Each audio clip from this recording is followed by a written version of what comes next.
Break के बाद आपका स्वागत है। महाभ्यास में हम चर्चा कर रहे हैं भारतीय क्रिकेट की जीत की, और अभी तक हमने कप्तान धोनी की बात की।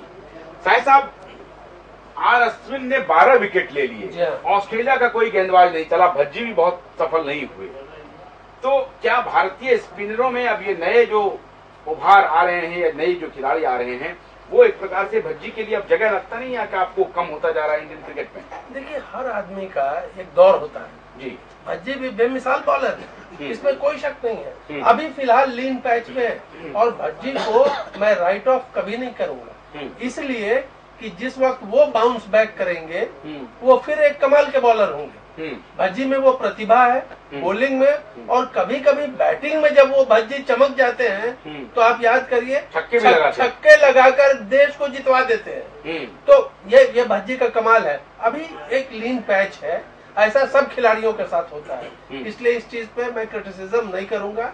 और मैं समझता हूं जिस तरह मुझे पेशेंस है, देश को पेशेंस रखना चाहिए। अभी कुछ कॉलर भी सवाल कर रहे थे कि भारत में पेस बॉलर क्यों नहीं आ रहे हैं। मैं उसी के वो अब पेस बॉलर के लिए क्या सिर्फ विकेट ही एक जिम्मेदार है कि विकेट वैसा बनाओ? नहीं, विकेट प्राइमरीली जिम्मेदार है। देखिए, कोई भी खिलाड़ी बैट्समैन हो बॉलर हो, वो प्रोत्साहित तब होता है जब वो सफल होता है। अब देश की ऐसी इस किस्म की पिचेस हैं मोस्टली कि जहां फास्ट बॉलर का चलना मुश्किल होता है, तो वो उनमें उत्साह नहीं आता है। अगर आप गौर करिए कि यही हमारे फास्ट बॉलर जब इंग्लैंड या ऑस्ट्रेलिया या साउथ अफ्रीका जाते हैं तो कमाल का परफॉर्मेंस देते हैं। तो पिच बेसिकली जिम्मेदार है। दूसरा जिम्मेदार कौन है? अगेन मैं कहूंगा भारतीय क्रिकेट बोर्ड।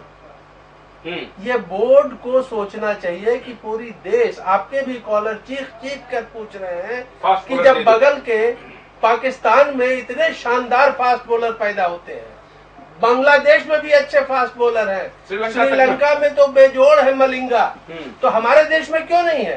तो जो सवाल चीख चीख कर देश के कोने कोने में पूछा जा रहा है, इसका जवाब बीसीसीआई को देना होगा। एक कॉलर जुड़ गए हैं हमारे साथ, बहुत बहुत स्वागत है आपका। कहाँ से बोल रहे हैं और क्या शुभ नाम है आपका? मैं मस्कट बोल रहा हूँ साहब। कहाँ से बोल रहे हैं? मस्कट बोल रहा हूँ। तो कहाँ से बोल रहे हैं? मस्कट से? मस्कट से सर। नहीं, हम सुन नहीं पा रहे हैं आपकी बात, दोबारा पूछेंगे, अब बोलेंगे आप कहाँ से बोल रहे हैं और क्या शुभ नाम है? मैं मस्कट से बोल रहा हूँ। हाँ, पूछिए अपना सवाल। सर, कितने अच्छे खिलाड़ी है, जिस तरह अभी फॉर्म में चल रहे हैं उनको क्यों नहीं खिलाएगा? उनके जो विजय को खिलाएगा, शिखर धवन खिलाएगा, ऐसा उन लोगों का चयन क्यों नहीं होगा? हम आपकी बात सुन नहीं पाए, हो सकता है शायद ये सुन सके होंगे। नहीं, मैं इनकी बात समझ गया कि बहुत से अच्छे खिलाड़ियों का चयन नहीं हुआ। मुरली विजय का हो गया, शिखर धवन इसी टीम में है लेकिन उनको मौका नहीं मिला। फिर मैं कहूंगा ये सिलेक्टर्स की जिम्मेदारी होती है किसको खिलाना किसको नहीं खिलाना। और जैसा मैंने कहा कि सिलेक्टर्स कितना भी बोले कि वो दबाव में नहीं रहते हैं, मैं इस बात को नहीं मानता हूँ। क्रिकेट बोर्ड के शीर्ष नेतृत्व का दबाव हमेशा होता है। एक कॉलर बोल रहे थे श्रीशांत क्यों नहीं खेल रहा है, तो आज केरला कमजोर है, वो आईपीएल से भी बाहर हो गया, श्रीशांत भी बाहर हो गया, तो ऐसा होता है। जबकि श्रीशांत की बॉलिंग बहुत लोग पसंद करते हैं, बहुत लोग नहीं करते हैं, लेकिन एक बात तो मैं दावे के साथ कहता हूं कि श्रीशांत बहुत लकी है हिंदुस्तान की टीम के लिए। आपको याद होगा खराब बॉलिंग के बावजूद वो जिस मैच में खेलता है भारत जीत जाता है, लकी है। और क्रिकेट एक खेल तो हो नहीं रहा है, कौन सा लकी है भाई साहब, किसका बैड लक चल रहा है, मैं जिस आधार पर खिलाड़ियों को सिलेक्शन होने लगे तो फिर आपकी सलाह पर टीम जो है तो पंडितों को बिठा ले। नहीं, पंडितों को नहीं बिठाए तो लकी हो सकता है, लेकिन अब मैं उन विद्वानों की बात कर रहा हूँ जो इधर क्रिटिसिज्म उधर क्रिटिसिज्म, ऊपर भी खराब नीचे भी खराब, वही बोलते हैं कि क्रिकेट में luck factor is very important. ये सब मानते हैं। आरपी सिंह भी भाई साहब, एक सिक्का उछाला जाता है और टर्निंग पिच में पहले बैटिंग जो करता है उसको अमूमन नुकसान होता है। एक सेकंड, लक फैक्टर भी है। एक सेकंड कमल जी, क्या आपको लगता है कि ये जो लक के सहारे ही भारतीय क्रिकेट चलेगा क्या? नहीं, ऐसा नहीं हो सकता। लक फैक्टर को काउंट करके किसी प्लेयर को इंक्लूड नहीं किया जा सकता, वो परफॉर्मेंस के बेस पर ही होगा। तो मुझे नहीं लगता साहिदी का भी ये कोई इशारा था कि क्योंकि वो लकी है तो श्रीशांत की जगह बन सकती है। लेकिन मुझे लगता है कि केरला कमजोर हो गया बीसीसीआई में जी। जो मैच जो जीता भारत ने, उसमें एक जो मुझे सबसे अच्छी बात नजर आई कि उसमें जो है काफी सारे जो स्लॉट्स हमारे खाली हो गए थे, उनकी पूर्ति होती दिख रही है। तेंदुलकर जिस तरीके से पहली इनिंग में भी बढ़िया परफॉर्मेंस किया, हालांकि सेंचुरी की असल में दर्शक उनसे आस लगा बैठते हैं और उसी से उनकी सफलता और विफलता आंकी जाती है। अब कौन सा शतक, अब कौन सा शतक। पहले इनिंग में भी उनकी स्कोर ठीक रही और दूसरी पारी में वो नाबाद रहे और छक्के जिस जोश में लगा रहे थे, उससे आपको संकेत मिल रहा है कि उसमें उनमें अभी दम बाकी है। बिल्कुल। ये सचिन के बारे में देखिए खास बात है कि हम जब भी उनका क्रिटिसिज्म होता है, और मैं कहूंगा कि ये चीज धोनी में भी आ रही है कि जब उनका क्रिटिसिज्म होता है प्लेयर्स का, वो परिपक्व होते हैं और परिपक्व होते हैं और निकल कर बाहर आकर अपनी परफॉर्मेंस के आधार पे परफॉर्मेंस से प्रूव करते हैं।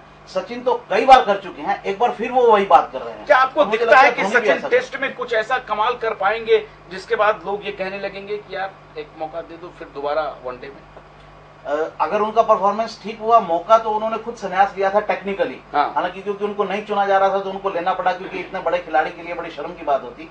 लेकिन अगर वो परफॉर्म करते हैं तो वो रीड हो सकते हैं, एक एंकर शीट बन सकते हैं वनडे के अंदर अभी भी सचिन, जो कहीं वनडे में एक टीम कमजोर पड़ इसकी मांग उठ सकती है दोबारा, इसके बाद सचिन को वापस लाया जाए। देखिए अगर सचिन वापस आते हैं तो अभी भी वनडे में देखिए अगर जगह फिल हो गई तो कोई गुंजाइश नहीं, अगर लेकिन वहां जगह फिल नहीं हुई है, वहां प्रॉब्लम ये है। जैसे टेस्ट टीम में अब जगह फिल होती दिख रही है, 1 डाउन पे द्रविड़ गए तो पुजारा वो जगह लेते हुए दिख रहे हैं, 2 डाउन पे सचिन ठीक कर रहे हैं अभी टेस्ट के लिए, 3 डाउन के ऊपर जो है काम जो कोहली ने सबके लिए जगह बंद कर दी है, मोटे तौर पर ठीक कर रहे हैं। 4 डाउन में धोनी है ही, कोई चीज नहीं है। 5 डाउन में जडेजा ने जगह फिल कर दिया, एक अच्छे ऑलराउंडर के रूप में उभर रहे हैं। Then we have 2 bowlers, good bowlers now, one is Ashwin and other is Bhuvneshwar, जो भुवनेश्वर एक दे रहे हैं कि हम लोग वो एक ऑलराउंडर के रूप में डेवलप कर सकते हैं। हमारे पास अभी मुझे लगता है एक तो ओपनिंग स्लॉट में प्रॉब्लम हो रही है अभी, और 2 बॉलर्स की प्रॉब्लम हो रही है। भज्जी ने इस मैच में ठीक ठाक किया, बहुत अच्छा नहीं किया, बहुत खराब भी नहीं किया, लेकिन बहुत उनके अभी उनको क्वेश्चन मार्क लग रहा है, यानी उनको अभी परफॉर्म करना है। और एक फास्ट बॉलर के रूप में जो शर्मा है उनके बारे में आप आ रहे हैं, आप दोनों कम वक्त के बारे में। आशुतोष जी, आपने एक बड़ा महत्वपूर्ण सवाल किया जी कि क्या सचिन तेंदुलकर अपनी परफॉर्मेंस से यदि ये प्रूव कर दें कि उनमें दम है और क्या वनडे में आएंगे, तेज खेल सकते हैं, तो क्या वनडे में आएंगे? हाँ, मैं आपको एक काल्पनिक सवाल आपसे पूछ रहा हूँ इसी सिलसिले में। जी जी जी, कि वनडे में जब एक छोर से हर कोई फेल कर रहा है, मेरा व्यक्तिगत ये मानना है कि सचिन तेंदुलकर एक जमाने में सौरभ गांगुली के साथ मिलकर ओपन किया करते थे, फिर सहवाग के साथ करते थे। ओपनर के उस स्लॉट में यदि सचिन को एक बार फिर उतारा जाए तो सचिन के खेल में ये कुवत है और उनमें यह दृढ़ विश्वास है कि वो फिर उसे फॉर्म में लौट सकते हैं। कमाल की बात है, सहाय जी ने तो ये कह दिया कि न सिर्फ लौट सकते हैं वरन की उनकी पोजीशनिंग कर दी कि ओपनिंग में उनसे सदा हुआ खिलाड़ी अभी वनडे में हो नहीं सकता अगर उन्होंने परफॉर्मेंस ठीक कर दिया। तो आप मानते हैं इसमें कोई दो राय नहीं, सचिन तेंदुलकर दुनिया के सबसे बेहतरीन ओपनरों में से एक है। आप यूफोरिया में न जिए ना, यूफोरिया में नहीं, अभी तो प्रैग्मेटिक होकर के हमें नवनीत जी ये बताइए कि क्या सचिन तेंदुलकर ने अगर परफॉर्मेंस बढ़िया कर दिया टेस्ट क्रिकेट में तो वनडे में ओपनिंग उनसे कराई जाए?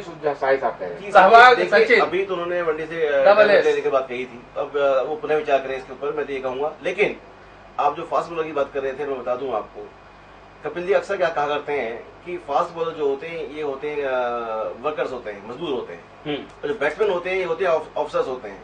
तो हमारे देश के अंदर फास्ट बॉलर्स का प्रोडक्शन बहुत कम है, लोग चाहते हैं नहीं जो इतना मेहनत नहीं करते, इतनी मेहनत करनी चाहिए। तो जो फास्ट बॉलर्स हैं हमारे यहाँ उनको मौका नहीं मिल रहा है। जैसे अभी प्रविंदर अमाना है, उसको T20 में आपने मौका दिया, उसको आपने अभी वनडे नहीं खिलाया, टेस्ट नहीं खिलाया, बहुत प्रतिभाशाली बॉलर है।